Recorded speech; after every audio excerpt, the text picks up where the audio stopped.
Շատ ենք սիրում, համտեսում ենք անընդհատ նամանավանդ փուճուրները։ Գզովացն է։ Ամենապահանջված ու վաճառվող կաթնամթերքը պաղպաղակը հուլիսից սննդամթերքի անվտանգության ծառայության ուշադրության կենտրոնում է։ Ստուգում են պաղպաղակ արտադրող բոլոր 14 ընկերությունները, գրանցում խախտումները։ Արտադրության փուլում իրացումն ենք կասեցրել, ունենք դեպքեր, երբ որ արդեն արտադրական գործընթացի արգելանքի որոշում է կայացվել եւ խմբականակները չի թույլատրվել շուկայահանման։ Ստուգում են օգտագործվող սննդային հումքի եւ նորմատիվ փաստաթղթերը, պահման պայմանները։ Նայում ենք արտադրական process-ում առկա ռիսկերը,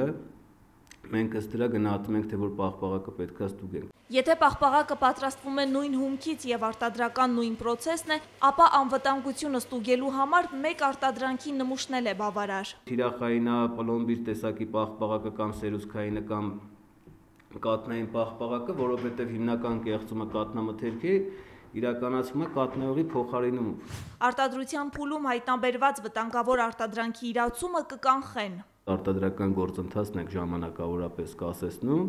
որպեսզի առկա խնդիրները վերացվի եւ մենք վստահ լինենք, որ այդ արտադրական փուլում այլևս շեղումներ չի արձանագրվում։ Սխալ մակնշման դեպքում արտադրությունը չեն կասեցնում, պահանջում են կրկնապիտակով ուղղել թերությունը։ Անցած տարի արձանագրել են դեպքեր, երբ արտադրության եւ խանութում իրացվող ապրանքների որակը տարբերվել է։ Այս տարի նույնպես խանութներում իրականացնում են հսկողություն եւ հորդորում պահպանել հիգիենայի կանոնները, արևի տակ չվաճառել։ Ես սիրում եմ այս մառոժները հատկապես։ Դրսում վաճառվող փափուկ պաղպաղակն ավելի վտանգավոր է։ Առաջիկայում փափուկ պաղպաղակի հումքը եւս ստուգելու են։ Սպառողներին էլ հորդորում են ուշադրություն դարձնել մակնշմանը, տաք գլխով սառը ընտրություն չկատարել։ Արեֆատ Ստեփանյան, Հակոբ Սարգսյան, օրակարգ։